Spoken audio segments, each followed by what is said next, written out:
Assalamu alaikum and welcome to Endless Journeys, One Legacy Radio's exclusive show about converts to Islam. On this show, we get to hear the experiences, the challenges and the strivings that converts encounter on this momentous journey that they take in their lives.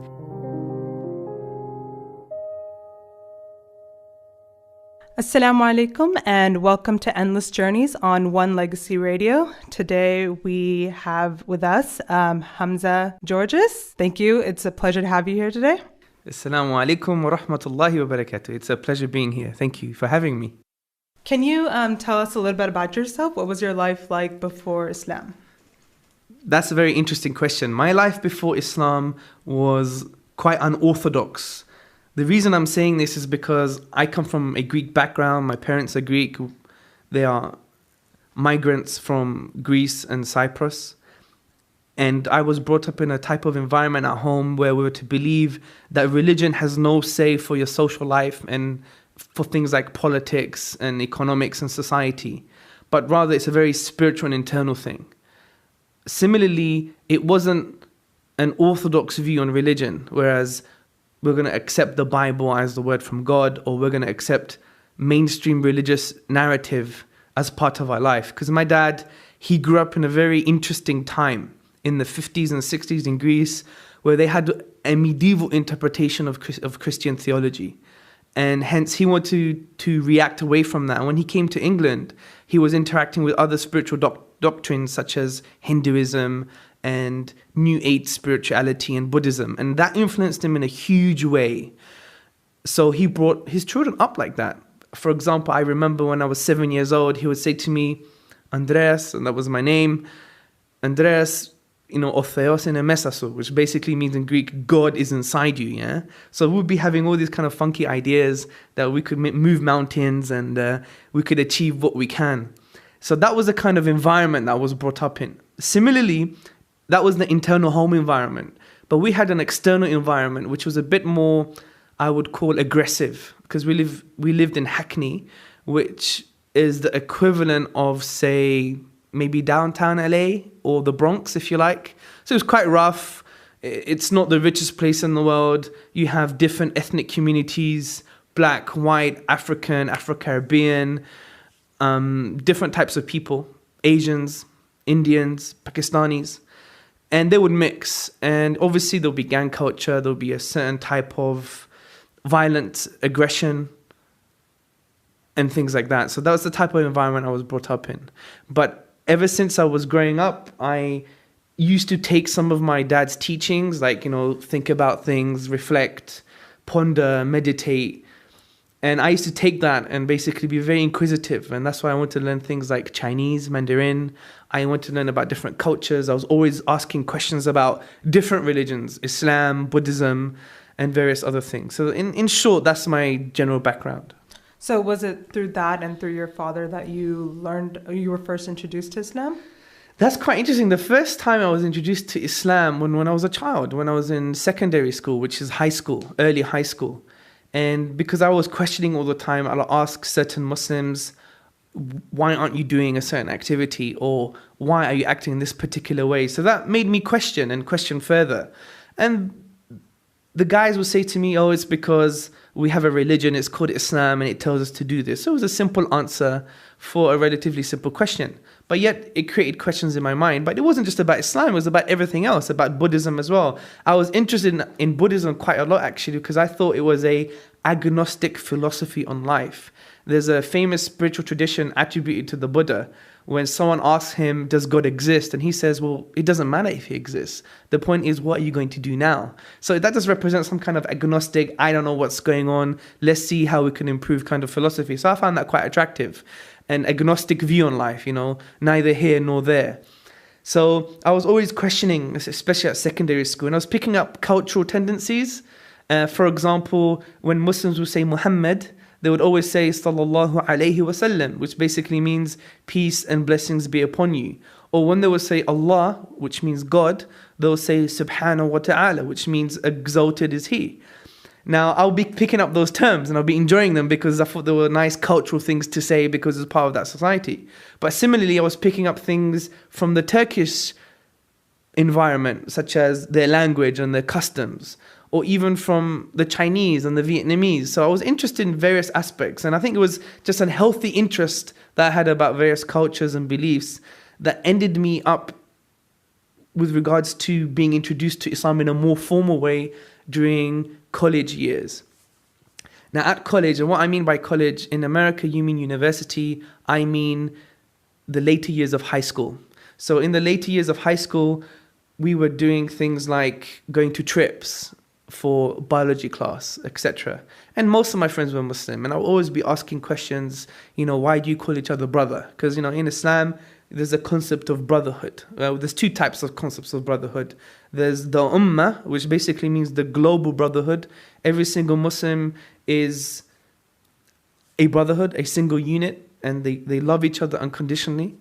Secondly, there's another form of brotherhood in Islam, which is the human brotherhood, because as the Quran says, that God has created us in different tribes and nations in order to know one another. So I'll be asking questions about those types of things, and even about more controversial issues like the clothing and why Muslims wear certain clothing, or why do they pray 5 times a day. So I was interacting with Islam in a bit more socialized way, so I'll see people praying, and I quite enjoyed that. I thought it was quite attractive, and things like that. I mean, what was quite funny, during college times, you'll have, for example, brothers and sisters, Muslims, they'll be doing things which I knew wasn't Islamic. And I would go up to them and say, hey, that's not Islamic. You shouldn't be doing this. And they'll be freaking out at me saying, what the hell is going on? Why are you preaching to us? Say, well, I'm not preaching. I'm just telling you what your religion tells you. And I would use that in a way that wouldn't be described as sincere. I would use that in a way just to show off a bit that I know about your religion, or I know about this religion, and just to show that I had certain knowledge about certain things. So at college was more formal, my introduction to Islam, until I went to university. So what pushed you towards Islam more so than the other religions you were learning about? Was it these friends? Well, it didn't at all, really, because my 2 healthy interests were philosophy, Buddhism, and Islam. So generally that means everything. But when I went to university, it was very, very interesting, because it was a bit of a culture clash for me, because I was brought up in a very weird bubble. I mean, I knew about the street culture, I knew about various things. I used to do boxing and learn kung fu and go to language lessons and learn how to play guitar. So I was relatively holistic. But in terms of my internal disposition, I was a bit naive, because my dad, being a humanist, what does he do? He teaches me things like an unconditional type of almost irrational innocence. So when I go to university and I meet other students and people who are older than me, they have a bit more of a different behavior, a dog eat dog kind of world mentality.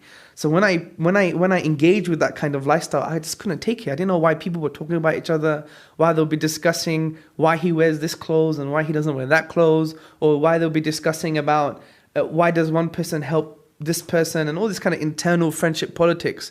I just didn't understand it. I just couldn't take it, because I wasn't brought up in that kind of environment.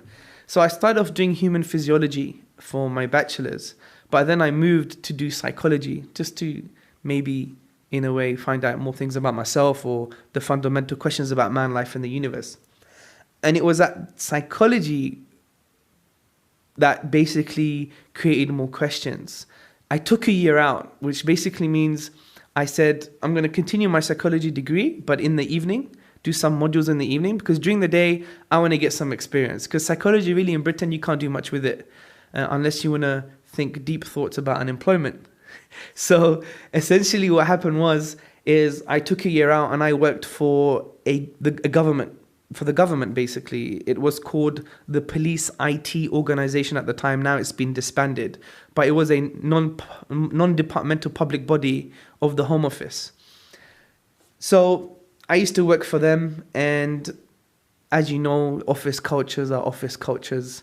You meet different people that you've never seen or interacted before, from different parts of England, and at times different parts of the world with different backgrounds. So that was quite interesting, and I learned a lot. And then I had more of a healthy reading about, again, Buddhism and Islam.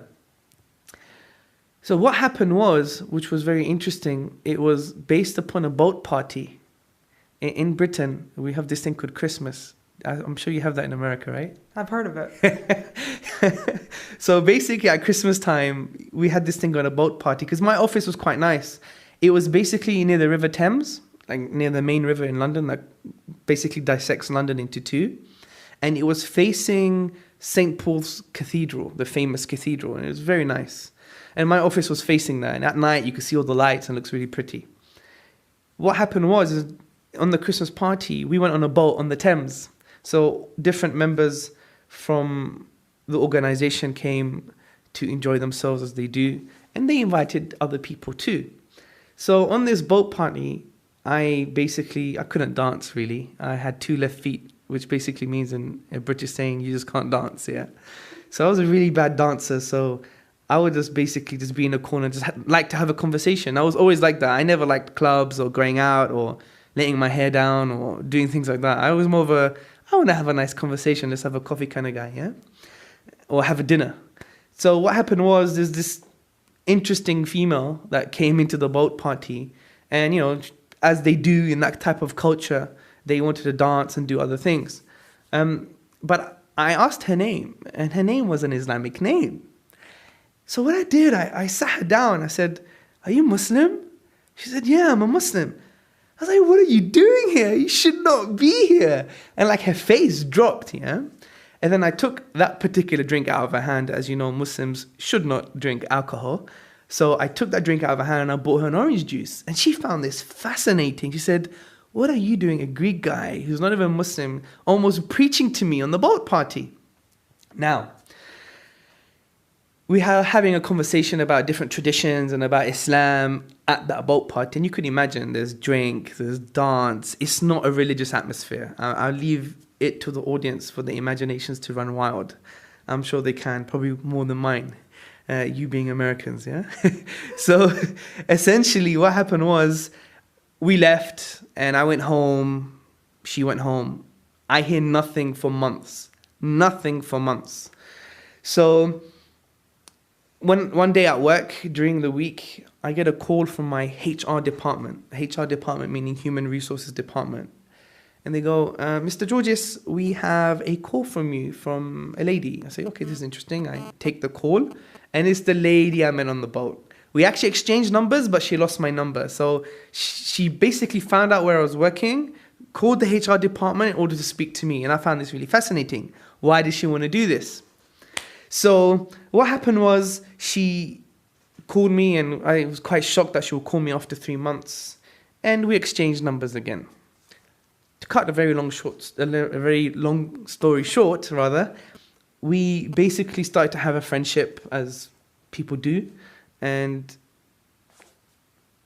interact in ways, for example, go to museums and go to make parties or go to the cinema or to the pictures and stuff like that. So we're engaging in some type of relationship. But it was during this relationship that I was always still talking to her about Islam, and she found it really weird. This guy is supposed to be like my boyfriend almost, if you want to use that term, but yet he's always talking to me about Islam. He said there's a contradiction, there's a hypocrisy, there's something going wrong here. So what happened is I was starting to read a bit more, and I think I outgrew her type of mentality in terms of, I just didn't want to do those things anymore. I wanted to read more and find out more things about myself, about man, life, and the whole universe. So things didn't work out. She had to move back up north in terms of North England, where her family were originally from, because she was studying to become a teacher. After about a year, on a Sunday, if I recall correctly, I get a call on my house phone. My dad picks up the phone. He shouts at me, "Andrea, telefono," which basically means, "Andreas, the phone," yeah? I'm like, okay, who's this? It's 10 in the morning, I'm sleepy, I'm scratching my eyes. And then I pick up the phone, she says, "It's me." I'm like, oh, it was the lady. I said, oh, this is quite weird. Why is she calling me after 1 year? She said, "I just want to like to let you know that I'm starting to practice Islam now, and I'm praying 5 times a day, and I'm dressing the way I should dress." And then she closed the phone on me. And I was like, oh my God, this is amazing. So that really woke into my mind and said, how can you, as a person who doesn't even really accept or believe in Islam, actually be a means for a Muslim woman to come back to her tradition.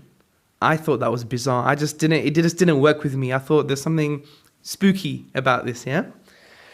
So after that was a very difficult time, because the difficult time was I wanted to be a bit more serious about purpose of life, yeah? Because purpose of life was very important. Because what's really interesting, the thing about purpose of life is actually a very profound concept, and not many people think about this. The reason it's very profound is because we're sitting on some chairs now, aren't we? And there's a purpose to that chair. That purpose is to sit on it. What's interesting, though, is that the chair has no cognitive capacities. It doesn't have a spirit, a life, a movement, cannot interact, no emotions. But yet it has a purpose. Also, in a forest somewhere, there is a moth. And this moth sits on a tree and it drinks the sap from a particular tree. Now this moth has another moth underneath it. And the moth of that, and the job of that moth is to drink the excrement of the first moth. Think about this. I mean, no one knew about this moth before. If 5 million of these moths were to die or be crushed, it would be insignificant to humanity. If this moth was unknown, it would make no difference to you. But yet its purpose, although very crude, is to drink the excrement of the first moth. So the ants cannot travel up the trail to eat the first moth. So let's take an analysis from this story. The chair has no life, it's not moving, has no cognitive capacities, has no spirit, but yet it has a purpose. And the moth that you never knew about, unless you studied about this, also has a purpose. So surely something more dynamic, more alive, more complex, something that is called the micro-universe, which is myself, yourself. We are a small universe within this bigger macro-universe. Are you saying we don't have a purpose? And for us to say we don't have a purpose is a joke, because we're on a sinking ship. What do the scientists say? The scientists say that this universe is going to burn out. The sun is going to burn us out one day. There'll be death. It'll be cold, dark universe very soon, relatively speaking, with regards to the age of the universe. So what does that mean? It means we're on a sinking ship. Me and you, we're on the Titanic. Think about this. Does it really matter to reshuffle the deck chairs on the Titanic? We're sinking. What's the point of helping the old lady sit down when the ship is going to sink anyway? So without purpose, everything just is meaningless. Think about this. I mean, profoundly, it's a profound thing. It's just like we're just matter and we're just an accident. So this affected me a lot. Surely there must be a purpose rationally. Another reason which I thought there must be some kind of purpose or a creator was morality. Think about this. I mean, let me ask you a question. You've asked me a few. Do you believe killing innocent children is 100% objectively morally wrong? Absolutely. Absolutely, yeah? Well, so do I. But you know what the funny thing is? If God doesn't exist, then we can't have that perspective. I'll tell you why. Because if in absence of God, there's no objective morality. We can't. Because God is the only concept that transcends our human subjectivity. It transcends it. Our human difference. You take God out of the picture, what do you have left as a basis for morality? You have evolution or social pressure. What does evolution say? Evolution says we're an accidental byproduct of a long biological process. We're just accidents. And our morality has evolved just like our feet or our teeth or even your toenail. Honestly. So there's no true meaning behind our morality if it's based on evolution or biology. This is why the famous professor of science, Michael Ruse, in the University of Guelph, he says exactly this. He was an atheist, and he says exactly the same thing. You think loving thy neighbor is a real moral thing? You're referring to above and beyond yourself? Think again, my friend. It means nothing. It's ephemeral. We're just matter. Now, some people may argue, well, humans have a moral paradigm. But how can you claim humans have a moral paradigm? Because humans, according to evolution theory, we're just animals. And animals don't have a moral paradigm. When you see the cat playfully killing the rat or the mouse, we don't say it's murder. When you see the lion ripping the neck of a deer and drinking its blood, we don't say it's homicide. No, we say it's acting according to its instincts. So similarly, biology cannot provide an objective basis for our morals. So what do we have left? Society. Can society be a basis for our morality? No, because if we claim social pressure and what society says must be the right thing, then that means it was okay to kill 6 million Jews in 1940s Germany. Because in 1940s Germany, society said it was an okay thing to do. But we believe as Muslims and as people of conscience, this is absolutely wrong thing to do. So social pressure in society can't be a basis for morality. And from this discussion, I just derived God must exist just because I know morality is objective. Just because I know there is 100% right and 100% wrong. So these kind of philosophical discussions I was having in order to try and find out my purpose and where do I sit in this universe. I'm like a grain of sand in this huge desert. I'm insignificant. Where do I stand? What is my relationship with the other grains of sand and within this container that holds this sand? So from a philosophical point of view, I came to the conclusion that God must exist, not only because of the morality argument, not only because of the purpose argument, but also because of the beginning of the universe. It only makes sense that because of the beginning of the universe, there must have been a creator. It only makes sense just because of the fine-tuning of the universe that there was a creator. The fine-tuning. Because even the physicists tell us that in the beginning of the universe, there's certain constants and values that even if they were changed by a hair's breadth, it would be impossible to have a universe that would permit us to live and to have life. It would be impossible. So rationally, there's only 3 explanations. It's just physical law, it's by chance, or it was by design. Well, it can't be physical law because it's based on certain probabilities that if we were to change them, then the universe would not permit life. So it can't just be there. It can't be by chance because then how would we be able to explain a 747 jumbo jet appearing in your garden overnight? You can't just say it's just by chance, surely. So the only best explanation is supernatural design. So with these kind of arguments, I came to the conclusion there was a creator. But there was another issue here. The issue was, right, there's a creator, well done, excellent. So what? You could be a deist, like the Professor Anthony Flew. He believes there's a God, but he says you're just going to die, there's no purpose.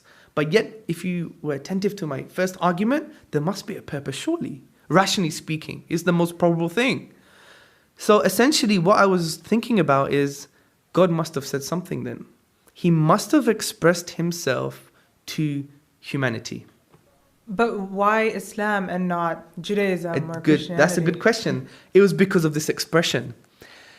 Because I came towards thinking about man, life, and the universe from a thinking perspective, a reflective perspective. And what's quite interesting, the Quran is unlike any other document. It is a very fascinating document. I'll tell you why. The Quran is the only religious text, in my opinion, that really is an intrusive text. It intrudes in you, inside the human being. But this intrusion is very positive because it intrudes and engages positively with the mind and with the heart. And how does the Quran do this? It asks you questions. أَفَلَا يَنْظُرُونَ إِلَى الْإِبِلِ كَيْفَ خُلِقَتْ? Have you not seen the camel and how we created it? Or other verses such as أَوَلَمْ يَتَفَكَّرُوا فِي أَنفُسِهِمْ? Do they not reflect within themselves? So these type of questions and this pondering is fascinating. It resonates in the whole of the Quran. For example, when the Quran says, وَكَذَلِكَ نُفَصِّلُ الْآيَاتِ لِقَوْمٍ يَتَفَكَّرُونَ, and thus we have explained our signs, our proofs, our evidences in detail for those who reflect. In the Arabic language, the word يَتَفَكَّرُونَ is not being a desert romantic, touching the sand and looking at the stars. It actually means The thing that you're reflecting upon, you must inquire about its implications. What does it mean when you look at the universe and the intricacies of creation and the fine-tuning and the design of the cosmos? What does it mean? Think about it. What is its implication? So the Quran fascinated me that way because it engaged with the mind, unlike any other book. Yeah, it engaged with the mind. It was an intrusive text that positively engaged with the aqliya in Arabic, which means the mind, and with the nafsiyya, the internal disposition of man. So, it didn't just stop there.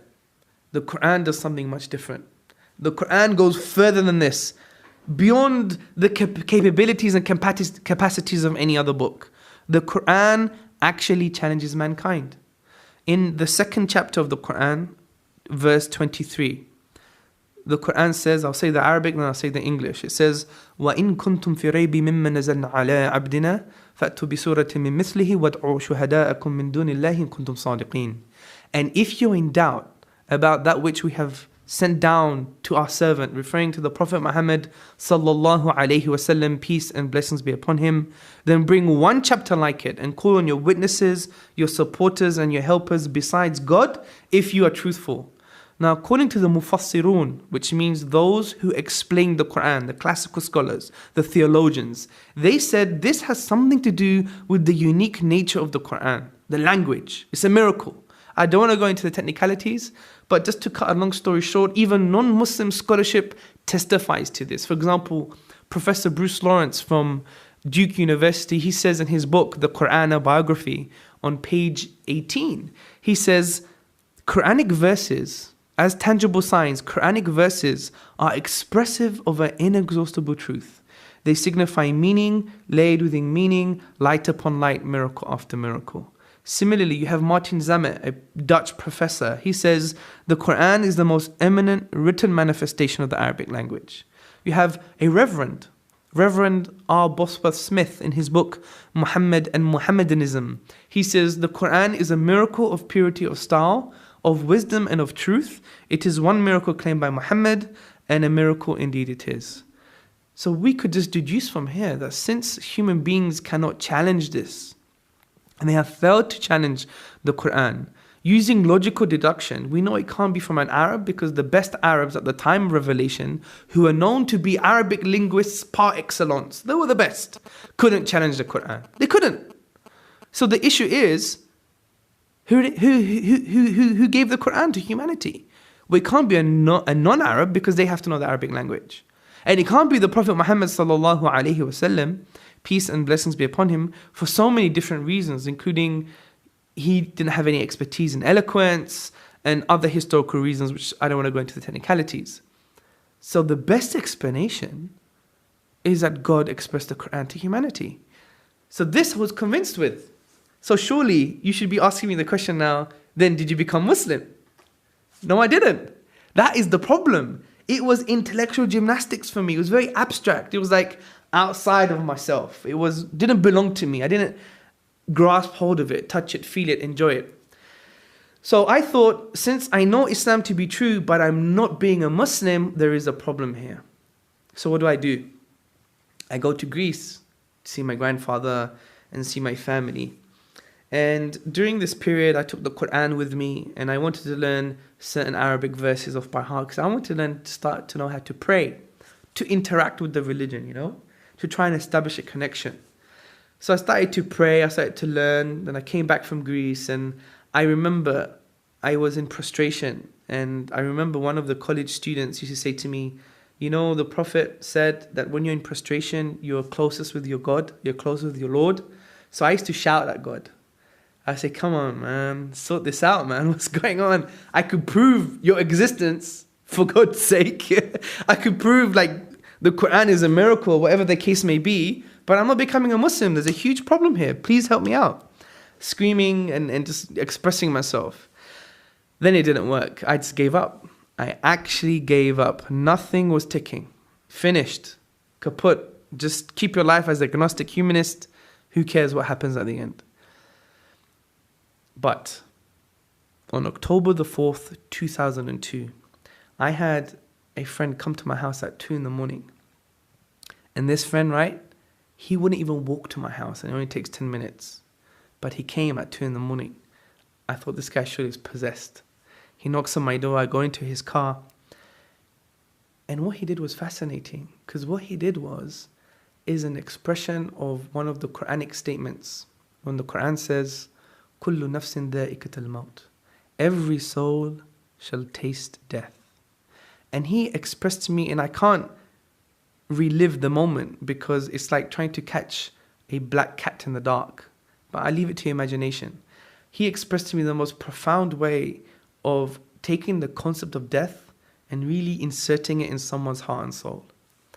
So I run back home, I close my room, and I text him a message, and I said, you scared the beep out of me, yeah? Beep being an expletive, yeah? So I was fascinated, because what happened all of a sudden is all this intellectual gymnastics became real. It became part of me. So it wasn't outside of myself anymore. I really internalized what I believe in. So I woke up in the morning, I had a shower, I took a cab all the way to the mosque. And there was 50 brothers there in Central Mosque in London, and I converted to Islam on October the 5th, 2002. And that was the story. This is how I became Muslim. And it's an interesting story because it involves emotional and intellectual things. But after that was even more interesting, but that's probably another story. But yeah, so that's essentially why I became Muslim.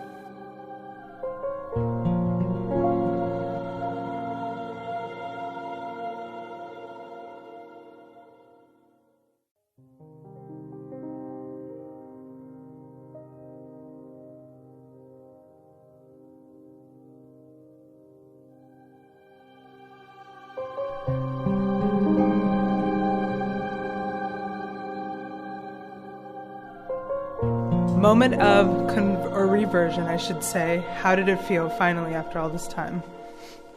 It felt natural, as if I was a Muslim all my life, which is quite interesting because it ties in with the concept of fitrah, which basically means that we Muslims believe we have innate disposition or conception towards God and what God has said. And what's interesting, there's a lot of anthropological studies, especially in the contemporary period, that have concluded that if you were to leave children on a desert island, they'll believe in God. So that's quite an interesting perspective. So after I became Muslim, obviously being a Greek and being very loudmouth, I would want to propagate my ideas. So I was discussing with my parents, with my siblings, with my friends. And ever since then, I've been basically developing my skills and studying a bit more about Islam, doing postgraduate modules in Quranic studies and Hadith studies. And from there, I've been lecturing and giving talks specifically to non-Muslim audiences to demystify Islam to them. Especially up and down the country in Britain, I speak to the majority of the ISOCs, which is the Islamic Student Societies. Here they're called MSAs or MSUs. And the lectures range from demystifying Islam, Islam in the 21st century, the miracle of the Quran, does God exist? I also try and engage with non-Muslim academics in order to basically show that Islam has a positive case for itself in terms of proving its fundamental doctrines, etc., and its philosophy and its way of life, its vision. And hopefully I try to couch that in human language so it penetrates people's hearts rather than it being just an academic exercise. So that happens, and some of them are quite funny and interesting. So I quite enjoy that. So I think it's very important for us to do that, especially as the Muslim community, because Allah says in the Quran, "Ud'u ila sabili rabbika," which basically means call to the way of your Lord, and telling us to actually do an action of propagating and disseminating the message of Islam.